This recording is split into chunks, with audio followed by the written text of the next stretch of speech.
Welcome to the winner's circle, Flea Man. While thinking about He-Man, most of us probably imagine Prince Adam pulling the Sword of Power and proclaiming, "By the power of Grayskull," and turning into the most powerful man in the universe. For decades, that is how an image has been associated with Masters of the Universe franchise. But Adam is definitely not the first superhero carrying the Grayskull tradition. Surprising, right? He is just a part of a long chain of them. Before the young Prince of Eternia received the Sword of Power, for many generations before that, people had been fighting for the defense of the greatest source of magic on Earth. The Sword of Power was never just a magical sword. In different versions of the franchise, it has always meant as much responsibility as power. But knowing that, it is important to accept one fact. The Masters of the Universe has never had one consistent timeline. Over almost 5 decades, the mythology has been developing, from action figures to mini-comics, from animated series to comic books, from collector lines to modern reboots. That is why such characters as Hero, Vikor, Wun-Dar, and Oo-Larr exist. Rather than being alternate versions of Prince Adam, they represent earlier champions of Grayskull, heroes who protected the Sword of Power long before Adam's birth. Let us jump into this new realm of possibilities, shall we? May fortune smile. Protect your kith and kin. Hero, the first great champion of Grayskull. I mean, if you want to go back, then Hero is your guy. Nowadays, fans see Hero as one of the earliest champions of Grayskull's power, but his incorporation into the lore was anything but a smooth process. Hero started as the central character of an abandoned toy line, and the simple idea of what could have been is the core of this story. Who created Hero and why he was created? It was during the mid-1980s when the toy line of the original Masters of the Universe began to wind down. After many years of huge success, Mattel realized that it was time for a change. Not a simple change that would help extend the franchise, but a change that wouldn't duplicate the fight between He-Man and Skeletor. The solution was an extravagant idea named Powers of Grayskull. Rather than advancing the storyline, the intended spin-off was supposed to turn back the clock thousands of years before Masters of the Universe, in order to learn about the roots of the myth. And the hero of the mythology would be named Hero. Unlike He-Man, Hero was supposed to become the first hero of Grayskull.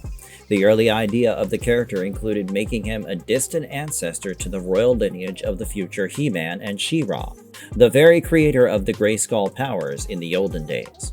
He was called the most powerful wizard in the universe, who could collect the power of nature. However, the concept itself was facing many difficulties that would make it hard to sustain in the fanbase. Although Hero was indeed featured in the 1987 Mattel dealer catalog, the falling interest in the original toy line resulted in the Powers of Grayskull line being cancelled entirely before its production process was even started. It took Hero 22 years from his cancellation to get his own figure in the Masters of the Universe Classics toy line, while a vintage release by Super 7 came a decade later. The idea behind Hero. The concept of Hero was extremely ambitious. Instead of becoming an alternative hero to He-Man, he expanded the mythology backwards. It is my conviction that it was the intention of the creators to introduce a new dimension to the tradition of protecting Eternia, which apparently is quite ancient. The existence of such a character revealed that the power of Grayskull existed in legends of ancient civilization, and not in modern times. At the same time, the prehistory of the planet gave the producers a great deal of freedom to create a new story. The prehistoric period enabled Mattel to include dinosaurs, mythical monsters, and lost kingdoms, and explore the history of Castle Grayskull. Moreover, he had his magic, and that made Hero very different from Prince Adam. While He-Man possessed extraordinary physical powers, Hero was a perfect fusion of wisdom, magic, and martial arts. Fan perception of Hero. Hero became the ultimate lost treasure of the whole franchise for the fans. The fact that there was no mass production of the character turned him into a sort of legend. Photos of the prototype of Hero were being spread by the fans for many years, but the rumors concerning the powers of Grayskull just added a layer of mystery. However, fans were split in their opinions regarding the lore enthusiasts, as the very existence of Hero seemed to be an outrageous idea at all. There were those fans who could accept the idea of an old wizard telling the story of the origin of the power of Grayskull. There were also people who found the idea to be too risky due to his combination of huge magic and He-Man-like physical strength. And there were even fans who believed that his golden armor looked way too fancy for prehistoric times. Hero's story from start to finish. Despite the non-existence of the toy line, the authors in subsequent literature managed to incorporate Hero into the mythology of the series creatively in the incomplete mini-comic called The Powers of Grayskull: The Legend Begins. In spite of the incomplete storyline, the concept of the power of Grayskull having roots very deep in the past, even before the birth of Prince Adam, was set. And further continuities provided additional information about Hero. According to Hero's biography from the Masters of the Universe Classics toy line, Hero was one of the earliest champions in the long history of King Grayskull's dynasty, and became an ancestor of the king who had He-Man and She-Ra as children. Further, in DC Comics, Hero was reimagined as the son of King Grayskull and Queen Vina. In the Netflix series Masters of the Universe Revelation, Hero was depicted as Ro Littlegrey, one of King Grayskull's sons. A tragic childhood allowed him to become one of the most famous heroes of Eternia and enter the realm of Preternia. King Grayskull, the warrior king who became the source of the power. Okay, if Hero represents the creation story of Grayskull's history, then who represents the heart of Grayskull? The answer is King Grayskull. We're all familiar with the famous quote used by Adam, "By the power of Grayskull." By the power of Grayskull! However, this is not just a line, but an acknowledgement of the king whose contribution decided the destiny of Eternia forever.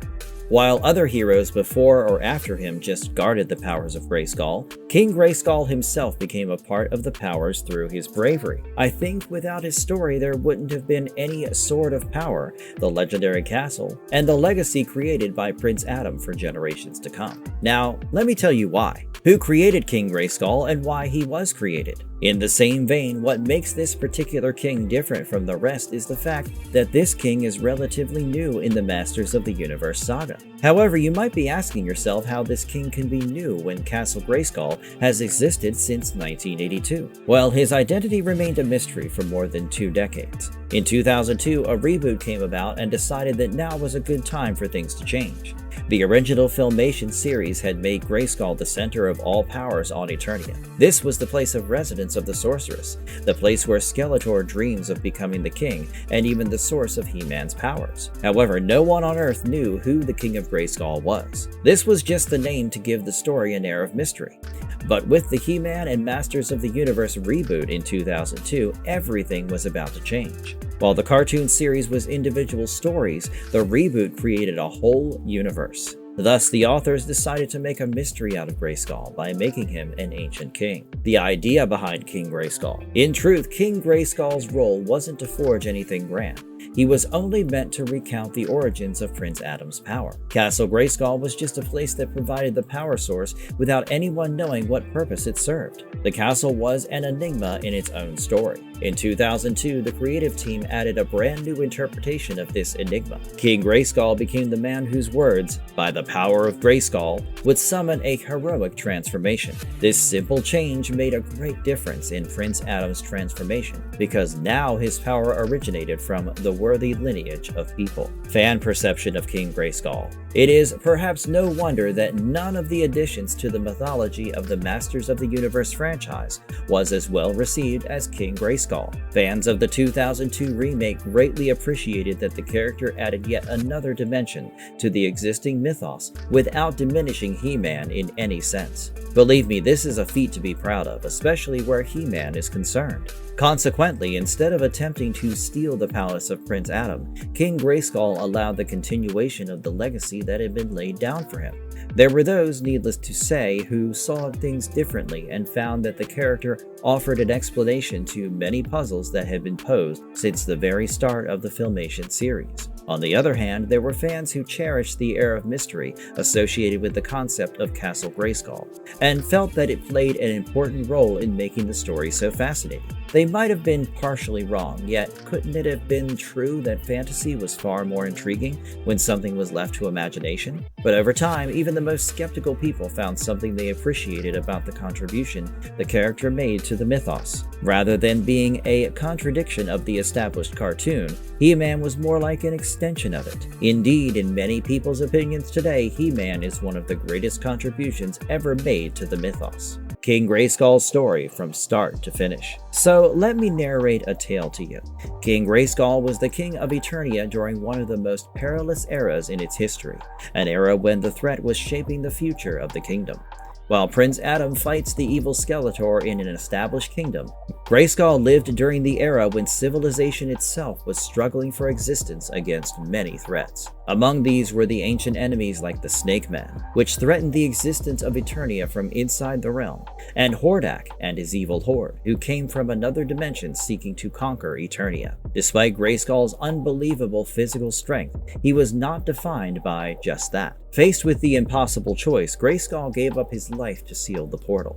In the process, Grayskull lost his life physically, but made sure that the upcoming generations would survive in the future. But his story does not end with that, because he did not let his soul escape. Using the powers of Eternia's ancient magic, his soul was trapped inside the Sword of Power and Castle Grayskull. From that day onwards, Grayskull became an entity of the same force for which he had given his life. This is King Grayskull's ultimate lore.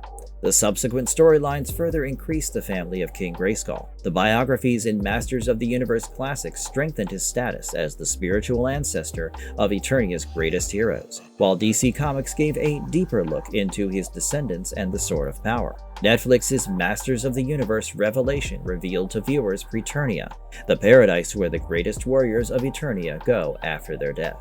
Vikor, the He-Man of the North. And now let me present to you Vikor, who is not like Hero or King Grayskull, whose origin had been cleverly integrated into the next part of the story. For the first time when fans saw him, there was no animated series featuring his exploits, no comic miniseries retelling the story of his life and his major battles, and no biography at all telling the story of his best fights. In fact, he came out of nowhere, being clearly recognizable as an old-school He-Man who lived on Eternia back in the times when the royal family did not yet exist. Who created Vikor, and why was he created? Vikor made his debut in 2011 as part of the Masters of the Universe Classics collection. While there are exceptions, most characters from previous toy lines are derived from either a rejected concept or a cancelled prototype, and in this regard, Vikor does not represent any of them. Mattel designed this character solely to expand the continuity of the Classics universe. Isn't it awesome? Later on, besides creating remakes of classic action figures, the Classics series tried to unite everything connected with Masters of the Universe in a unique timeline through biographies accompanying releases. Thus, the attempt to unite decades-long history led to the creation of certain voids. I mean, we all knew about Hero and his prehistoric times and about King Grayskull's legendary sacrifice, but there were thousands of years between these events and Prince Adam's ruling, and the gap required some kind of filler. That's why Vikor was chosen to bridge that lost era, a warrior prepared to stand guard over the power of Grayskull. This task was assigned to Vikor.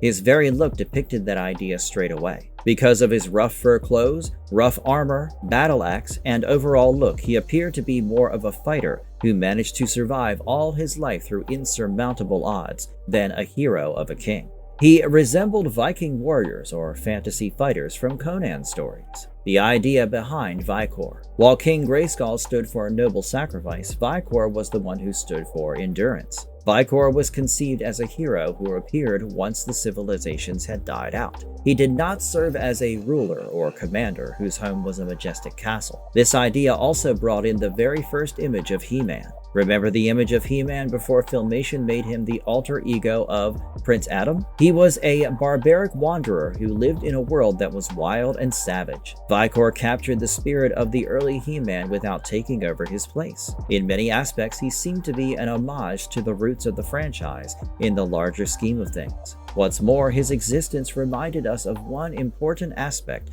of the Sword of Power. Not all Champions of Grayskull looked the same way.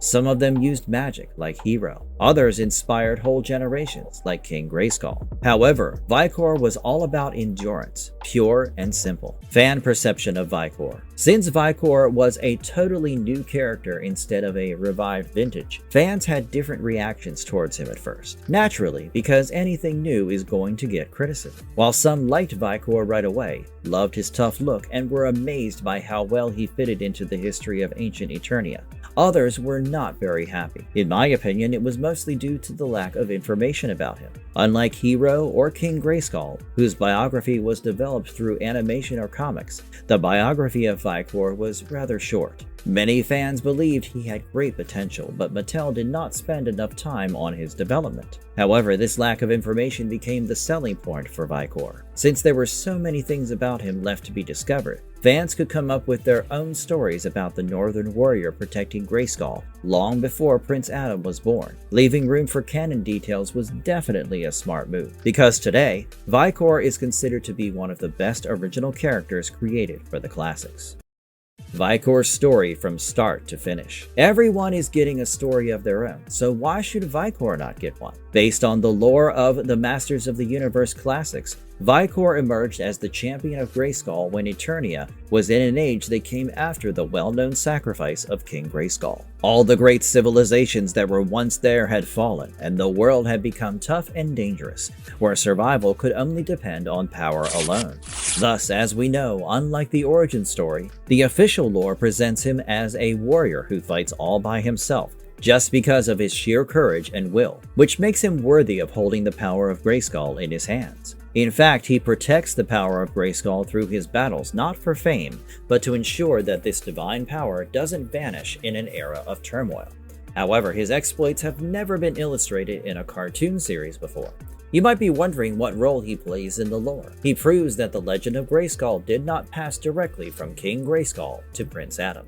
Wun-Dar, the lost legend of savage Eternia. Well, originally Wun-Dar was nothing special at all. Essentially, he was a promotional toy that went unnoticed by many fans on his initial release. For years, he lived outside the storyline of the franchise and was remembered only as the collector's item, which is an interesting variant of He-Man in brown fur rather than his famous harness. However, one of the least complicated toys in the original range became one of the most fascinating characters in Eternia's history.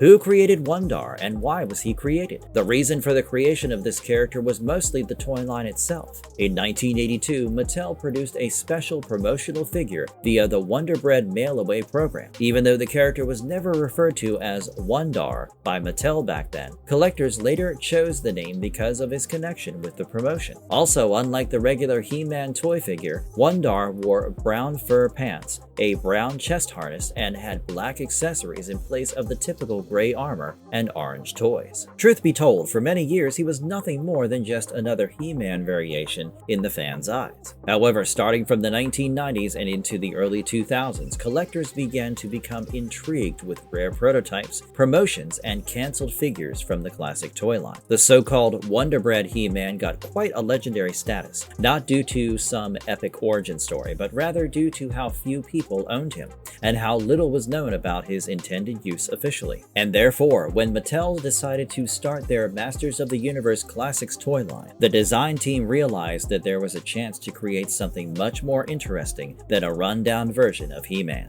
The idea behind Wun-Dar. Obviously, in terms of the story, Wun-Dar was the hero who fulfilled his crucial role without any need for fame or glory. However, in the way he fits into the continuity of the Classics line, the place of Wun-Dar is very significant for Eternia, since by this time, the Sword of Power was cut in half to avoid misuse of its tremendous power. The production of such halves became the biggest responsibility on the planet, and Wun-Dar got the task to complete it. Undoubtedly, it was far from being a groundbreaking concept. However, strangely enough, the idea made the character very unique among the other champions of Grayskull. In some aspects, Wun-Dar can be seen as one of the key ideas of the franchise. Not all heroes become legends. Fan perception of Wun-Dar. The fans and Wun-Dar have some bittersweet history together. For a long time in the world of vintage toys, the figure was considered one of the biggest mysteries. The tales of the Wonder-bred He-Man went around for many years, and people could only speculate on how this item was released and what link existed between the promotional campaign and the name of the figure. Yet, when Wun-Dar was released as an independent character in the line of Masters of the Universe Classics, almost everyone agreed that this was a good move. Some fans treated the toy simply as a promotional item and felt it didn't need an elaborate backstory. These days, however, Wun-Dar is usually seen not as the Wonder-bred He-Man, but as one of the forgotten guardians of Eternia.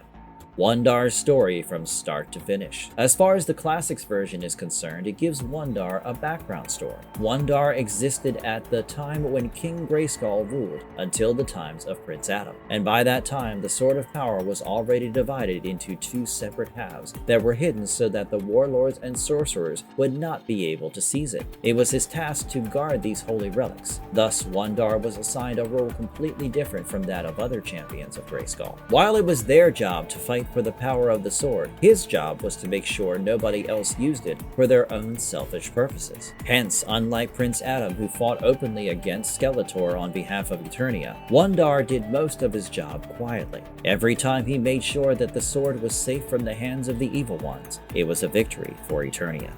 Oo-Larr, the jungle He-Man before Prince Adam. Unlike Wun-Dar, the genesis of Oo-Larr seems to be the complete opposite of the former. First of all, he was not created as a brand new character. Instead, he was created in order to fix a continuity issue, which had been there since the very beginning of the franchise. Indeed, for a long time, fans were curious about how the original He-Man from the mini-comics of 1982 would exist with Prince Adam. In those early stories, the hero was depicted as a fierce barbarian, living in the wild without a secret identity, any family ties, and without any legendary transformation. After the reimagining of the character by Filmation into Prince Adam, the early stories appeared to be the stories of a completely different hero. However, they found a way out of the situation. Indeed, that barbarian was none other than Oo-Larr.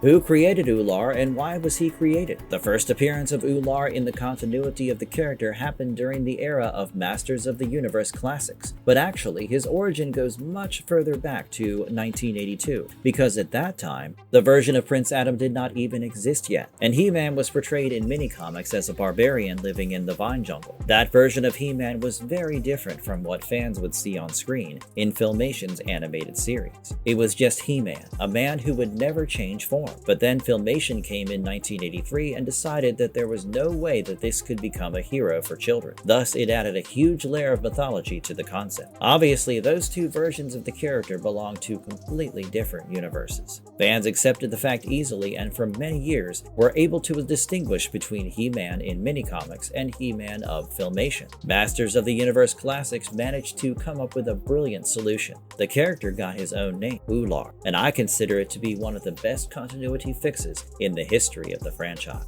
The idea behind Oo-Larr. When Classic Series was released, Prince Adam was already He-Man for millions of people everywhere. But there was also the first barbarian of 1982's mini-comics, who also played a very big role in the storyline of the whole franchise. It is such an integral element of the storyline of Masters of the Universe that they actually consider giving the poor fellow something more than just being a contradiction. The character of Oo-Larr guaranteed the continued relevance of that version of the franchise. The character's presence also confirmed that the legacy of the hero of Grayskull had changed through the years. His connection with the goddess made the difference even greater. Instead of being a servant of the sorceress of Castle Grayskull, like Prince Adam, he stood by the side of the mysterious green-armored goddess.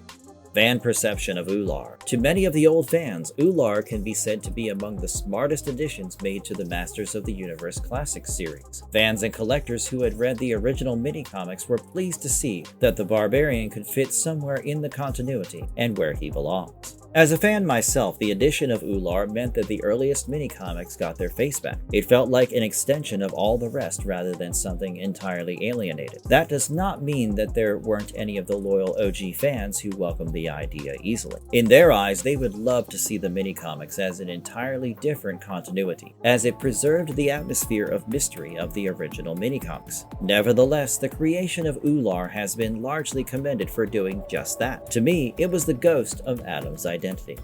Oolar's story from start to finish. How do you give a made-up character a soul and personality while making it clear they can't live forever and serve as a foil to the main character? Well, the Classics continuation offered an excellent example in my opinion. Oolar came from the jungle tribe and grew up in the wild territory surrounding the vine jungle. Everything changed in his life when he met the goddess, the mysterious protector mentioned in the first Masters of the Universe minicomics. After saving her, he was chosen for a task much more difficult than he expected. The goddess entrusted him with the power vest and asked him to keep an eye on the two pieces of the Sword of Power. From that point on, Oo-Larr turned into one of the officially recognized champions of Grayskull, protecting Eternia in times when peril was waiting at the end of each jungle path, and civilization hadn't reached its peak yet. But even the era each champion occupies will eventually end. And so it happened to Oolar, giving place to another champion, Prince Adam.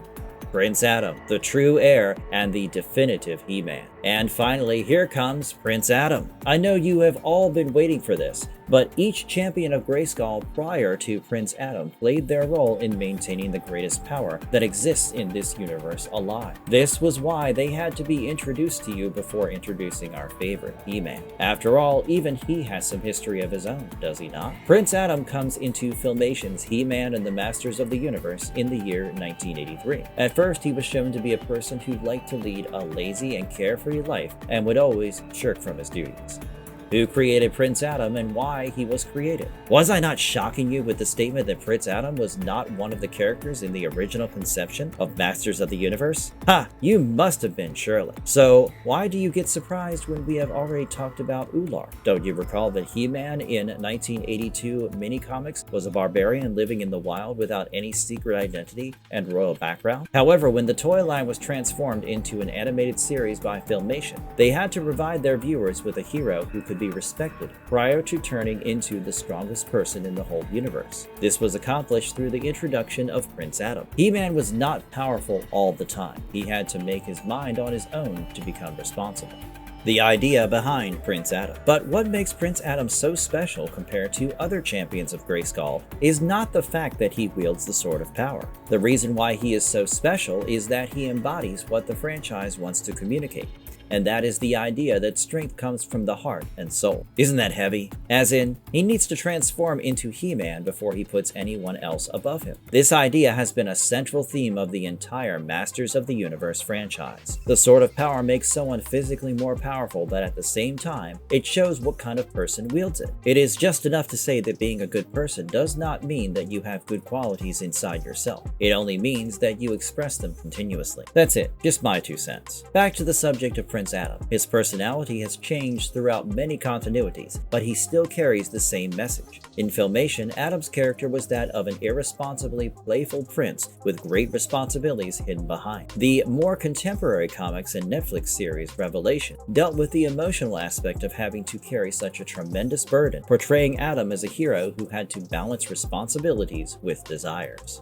Fan perception of Prince Adam. And do I really need to describe to you how the fans perceived Prince Adam? No other version ever got such unanimous approval like he did. He is an absolutely classic He-Man character from many fans. His transformation into He-Man, heroic nature, and commitment to protect Eternia made him one of the most recognizable characters of action animations of the 1980s. Moreover, there are some people who have not even seen the show, but they know his famous battle cry and the legendary pose with the Sword of Power lifted to the sky. But as the franchise evolved, it gave the opportunity for fans to discover another side of Prince Adam, and modern versions of the franchise just added to this. Prince Adam's story from start to finish. Okay, so probably what I will be saying now will be obvious for you all, but let me tell you the story of our beloved hero, He-Man. Firstly, Adam becomes a prince of the land of Eternia as the only offspring of the king and queen, Randor and Marlena. Living in the palace, Adam leads a life which has absolutely no connection whatsoever with the harsh world that the heroes before him, Vikor and Oo-Larr, had to face. Realizing the capability of the boy, the sorceress of Castle Grayskull bestowed him with the Sword of Power. Whenever Eternia found itself under attack, the young boy used to lift his sword up in the air and say that magical phrase, "By the power of Grayskull." This is the basic storyline, but do remember that other continuities took the story of Adam ahead in their own ways, but finally converged at the same point. That is the end of this line, I fear. Now, Now, if I look back, Eternia's history was entirely dependent on the power of Grayskull, but it never belonged to one single person. Every champion across every iteration has protected the legacy just long enough for someone worthy to continue the journey. At least that is the impression the creators want to give. I think that is why Masters of the Universe becomes an enduring franchise, because it continuously reimagines what could be or what could have been. Now, what do you think? Who is the strongest or most fitting forebearer of this responsibility? Tell us in the comments, and while you guys are at it, you might just like and share the video too. By the true power of Grayskull, that is. Just kidding.